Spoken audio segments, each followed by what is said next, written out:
Hi, welcome to the Tuesday Afternoon Podcast with Ben and Wrenn. In a time when we're learning to lean more on each other, we are doing this because we want to explore ways to live out our faith every day, even on a beautifully ordinary Tuesday afternoon. Hi, and welcome to the Tuesday Afternoon Podcast.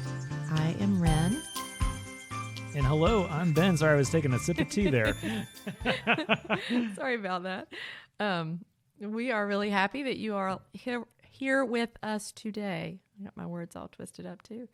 On this, oh my gosh, where we are in the mountains of North Carolina. I think last week we were lamenting about how beautiful and sunny I was just going to say, last week was just about the most gorgeous day we've had in a long nice. time, 60 degrees and sunny. Today we're back on the moon. Yes, it is about 24 degrees outside. It's windy as can be, and there's snow flying around everywhere, and it's February. It's February in the mountains. But it's okay. It's good. It's nice and warm in here, and we're here to hang out with you for a little while, and I'm just wondering how your week has been going so far. Yeah, it's been going well. I was trying to think of anything significant one way or the other, but it's just kind of been we were in the mountains in February. Things just kind of get quiet. They do. You watch movies, you clean your house, everyone just kind of stays inside. It's been really snowy here the last week, so we've been doing those kind of things. Yeah, it is. It's kind of like a hibernation. Yeah. Period, in a way. Yeah. Hibernate in our homes and only go out if you absolutely have to. So, yeah. But, I'm trying to think this week. It's just been kind of unusual. I get my routine sort of out of whack when we have a day that we don't go to school, right, but we're working from home, and it's remote learning now. And then today we had no kids, but the staff, we could come in at 10 o'clock. So it's kind of hard for me to know what time it is the last couple of days. Yep. But other than that, everything's pretty all right. No complaints. I do just want to say it is so hard to tell what time it is these days. It is. I think it was Saturday at like 3 o'clock, Sam said, we haven't had lunch yet today. And I was like, no, we had lunch a while ago. I don't know what time. And then it's like we've lost track of all of those typical markers that we have or something like that. Right. I think a lot of that has to do with just where we've been in the last year as a global community. But you throw in we're going to school this day or we're not, or what time, it's all different. And the snow and it gets dark so early. Yep. Yeah. We'll never know what time it is. Yep. But, spring will come eventually, and then maybe we'll literally and metaphorically. That's right. Yeah. Yes, exactly. That's right. Well, today on our podcast, we're going to try something a little different. That's right. We're going to start a new series about the fruits of the Spirit. Mm-hmm. And there are several, 9, I think, of them. Wow, I hadn't counted them, but I think you're right. Yeah. I think it's 9. I think it's 9. So we may or may not do one every week. Mm-hmm. We might change it up and do something else somewhere in there. But that is the new series we're starting. And you go ahead and maybe talk about that a little bit. Sure. Yeah, I've been talking to both Wrenn and Jonah about this for the last couple of weeks because this is just one of those passages that keeps coming up in my heart, in my life, in some of the things I've been studying. It's, this language, fruit of the Spirit, comes from a couple of lines in one of the letters that Paul wrote in the New Testament. And what he says, let me read it here. He says, the fruit of the Spirit is love, joy, peace, patience, kindness, goodness, faithfulness, gentleness, and self-control. Against these things there is no law. I really kind of like that timeless part at the end. There's no one ever makes a law against those things. Never. Which means we're always free to practice them. And, as I've just been looking around the world around me, the world in general, the last few months and weeks, it's just been reminded how important these things are. Paul said this is what it looks like when God's Spirit is at work within you. And I think that kind of leads us to a question of if what we're believing, what we're practicing is not making us more kind and compassionate and loving, then time to ask some good questions about what we're doing. Yeah, it's time to really take a Yep. look inward as a community and individually. You're right, because if we're not practicing those simple acts of kindness and caring for each other and being compassionate, I'm not sure if that's, not something we need to take a better look at and become more familiar with, and start to maybe change the way we're living our day-to-day lives. Yeah. So we're going to take a look at those over the next 9 or so weeks. All right. And we're starting with, a very simple topic, very clear, concise, easy to talk about in a few minutes. Just love, Sure. that simple. So, Wrenn, why don't you tell us a few things you were thinking about when you kind of consider that word? Yeah, so love is complicated, to Yes. put it mildly. And when you think about love, I mean, you can think of any number of things might pop into your head, but it's tricky. It's a tricky one indeed. It has so many meanings, and it depends on so many factors what the meanings are. And I feel like in our Western culture, we're just so typically use the word to describe how we feel about anything, from a slice of delightful pizza to our spouses, our partners, our friends. I really love that flower that I see over there, or I really love, that store that I like to buy things Yes. from, and anything in between. And so there's no real division between God's love and the love that we have for any of those other things that I just mentioned that are way, way different.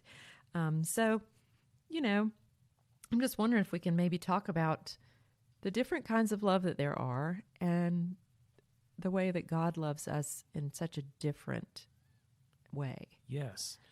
Yeah, and some of that confusion is really because of the deficiencies of the English language.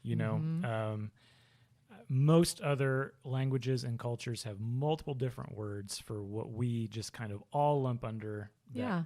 general word love. So Paul's letter they wrote, that the fruit of the Spirit's passage is in, their culture had, depending on who you talk to, between 3 and 5 different words for love. There's Wow. a friendship word, there's a romantic love word, and the one he uses in the passage where the fruit of the Spirit is love, that's the first one, is the word agape, which is generally defined as the type of love between God and humanity. It's a self-giving love. It is a sacrificial love. It is a love that puts others before yourself. It is kind of a word that encapsulates. Yeah. My brain isn't working today. All of the ways that love is received between God and humanity. And, we're kind of talking about Paul a lot today, but he probably gives the best definition of that word in 1 Corinthians 13, which you probably know from your wedding or a friend's wedding. Right. Did you have that verse read at your wedding? I did. Mhm. Yep, we did too. And it kind of leaves you feeling that that's what that passage is about, that it's about weddings and romantic love, but it's actually about the love between God and us. And so here's what Paul says. And every time you hear this word love, he's using the word agape. Love is patient. Love is kind. It does not envy. It does not boast. It is not proud. It does not dishonor others. It is not self-seeking. It is not easily angered. It keeps no record of wrongs. Love does not delight in evil, but rejoices with the truth. It always protects, always trusts, always hopes, always perseveres. Love never fails. That is really good. And what we were talking about briefly before we started was a practice that you had talked about in a sermon. You want to talk about that? Sure. I love that. I think it's a really good idea. Yeah, I talked about this several different points in my ministry, but kind of a good practice I feel with that passage is to change it up a little bit when you read it. So maybe one of the first things you can do is read that passage and substitute love for God. Because First John tells us God is love. And when you read that, it kind of becomes I was reading verse 8, God never fails, which is the last verse, but God is patient, God is kind, God does not envy, God does not boast. And boy, that can be a really affirming way to read that and remember all of the characteristics of God that are so loving and so positive and so true. Right. Sometimes I feel like God gets a little bit of a bad rap. And we've talked about that before. Oh, yeah. Like he's some angry, cantankerous grandpa up in the sky. And this passage will recenter you on who God is. But maybe then another practice is to this one's a little tougher, put your name in there. Yeah. So if I read, Ben is patient, Ben is kind, Ben does not envy. I usually don't get too far past patient before I'm like, oh, there's some things I need to have some growing edges here. Yeah, it's an eye-opening thing to do because it does shine a light on yourself. But we need that. Yes. And I think there's a way to do that without, I'm not talking about heaping shame and guilt on yourself for not being a certain way. But I think it's a great invitation. These are called the fruit of the Spirit. It's a great invitation to invite God's Spirit to be at work in your life and to say, wow, I would like to be more patient. And I believe that God's Spirit can empower me to be more patient than I can be on my own. Yeah. Because that's love at work. I really like the term invitation because that takes away, like, we all know that one of the things that I'm really working on is, like, I tend to judge quickly sometimes. I don't know, but if I ask God to give me that invitation to be less judgmental, that sounds so much more pleasant than, I'm not doing this so well, so sorry about that. See if we can do better. It just changes it completely. It does, and it highlights the power of language. Language is important. That's right. When I was a high school teacher, I had a really good principal, and he always reminded us the difference between rules and expectations. They're kind of the same thing in your classroom, but rules cut like a scissor, whereas expectations give you something to rise up to. Oh, yeah. Rules sound like there's going to be a consequence if you don't do this. But the expectation is, well, let's just see what you're capable of, because I believe that you can do whatever it is that you decide you'd like to do. Yeah, so words have meaning. And tons of difference. Yeah, that's so true. And then getting back to love, there are so many meanings to that word, so many different kinds of love. I wonder, why is it in our Western culture that we haven't evolved to at least one other term to describe that? That's a really good question. Yeah. That's what I was thinking all afternoon yesterday. Like, we're pretty smart folks. Could we not have come up with a term that was helpful? I don't know. Yeah. Because you can, like you said, you can say in one sentence, I love pizza, I love my mom, I love my partner. Yep. I mean, three very different things. That's right. But use the same word. Yeah. And it almost depletes the meaning of it a little bit, which you don't want to do. No, absolutely. So I don't know. It's something to think about. Yeah, definitely don't have an answer for that one. I don't know if that's something a new trend we can start. I don't know. Can we create words? I mean, why not? Somebody had to at some point. That's right. So, anyway, maybe we could do that. Yeah. Okay. Well, so last week we decided that we were going to start a little book club. Yes. And we were going to read a different book every month. And I picked the book for the first month, and it is The Ministry of Ordinary Places, Waking Up to God's Goodness Around You by Shannon Martin. And so I thought maybe each week up until the 23rd, I would just read a little passage that you could probably hear my papers rustling, so I apologize for that, but I have like 17 different pieces of paper and bookmarks in here because there's so many places that I want to just go back to. But I'll read you a passage from her book in her chapter called Whopper Extra Value Meal. The chapter names are great. You would really like them. One is called Nachos for Days or something like that. Anyway. Story of my life. Yes. So Here is the passage. I have long understood the American concept of neighbors. They are the ones who live next door, the ones we wave at now and then, the ones we might gift with cookies during the holidays. They are the nice people who keep a comfortable distance. It's likely we might never learn their names, but maybe the American idea of neighbors doesn't match God's idea. He invites us to something deeper, calling us to join him in loving each other and promising it will be worth the vulnerability that it's sure to cost us. He points us to the heart of the matter. Aligning with our neighbors will change our lives if we let it. But before we can offer them anything, we first have to be mindful students in the uncomfortable art of receiving. Oh, I'm really looking forward to discussing this book. Great? Yeah, I really like that a lot. And it just really makes you think. And so I guess that's what we really need sometimes. And if we can, read things that help us feel more compelled to become more involved with our neighbors and a part of our community, I think that's a good thing. Yes. Yeah, it's a good thing. And I like how she mentions that sometimes it's even harder to receive that grace than it is to offer it.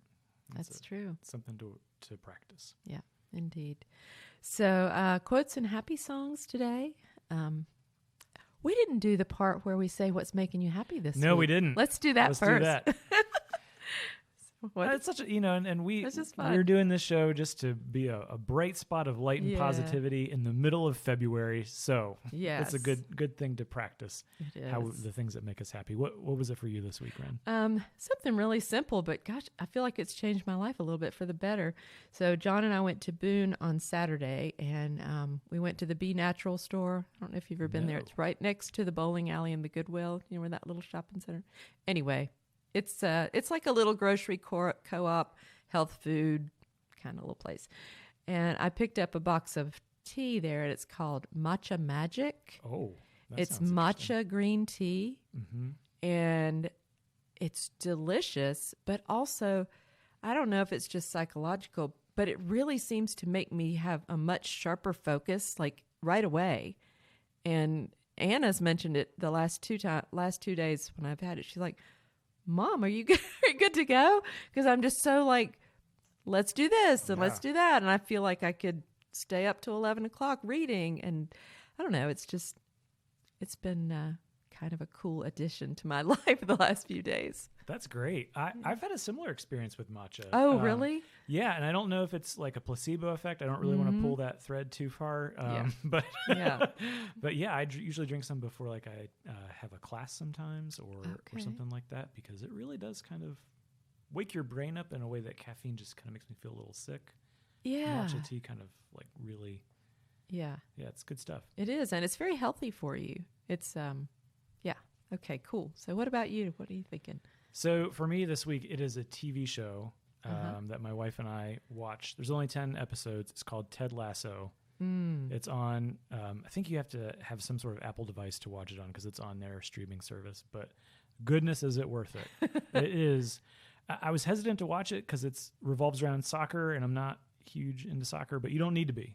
Okay. It is a show about what it means to be human and about positivity and about coaching and helping each other and growing. I don't know. I can't say enough about it. It's the most wholesome show I've ever seen. But it does have some swearing in it. So wholesome in thematically. All right. Can't watch it with your kids though. Oh, you can't watch it with your kids. Okay, I got you. Well, I mean, mine are grown up anyway, so. Yeah, your kids. Well, that's good to know. I may have to give that a try. I've heard, you're not the first person I've heard that said that's just one of those shows that they can't stop watching until all the episodes are, you know, it's like a binge kind of deal. I could see myself watching that show like once a month straight through. Yeah. Okay. Wow. Cool. Well, my quote for today is from Julian of Norwich. She was a mystic from the 1300s, so the 14th century. And her quote is, "My, how busy we become when we lose sight of how God loves us," which I probably need to hear several times a day. Yes. How busy we become when we lose sight of how much God loves us. Ooh, that's very good. Yeah, it's simple, but I like it. My quote this week is from a magazine article a friend actually gave me to read about Erasmus from the 1500s. And the article is about how like the world was just becoming so polarized and extreme at that time. And he was someone that was kind of willing to walk the middle path, which is very important to me. Yep. So this isn't an Erasmus quote, but it's something the author said about him, which is, he believed in the healing power of moderation and reason and in the civilizing power of wine and conversation. Yes. And because of that, Erasmus is now my hero. Yeah, I really like that. Go, Erasmus. So, happy songs. My happy song today is You Make Me Feel Like Dancing by Leo Sayer, another 70s that's gem of a song. That is a 70s gem. Mine is from Mipso, which is kind of like a folk Americana group, and the song is People Change. People Change. Mipso. Gosh, I'm always learning about a new band every week with you. All right. Well, guys, thank you for being with us on this snowy, blowy Tuesday afternoon, and we hope that you will stay warm and cozy, and we'll see you next week. We'll see you next week. Go into your week full of love and be willing to share it with others. Indeed.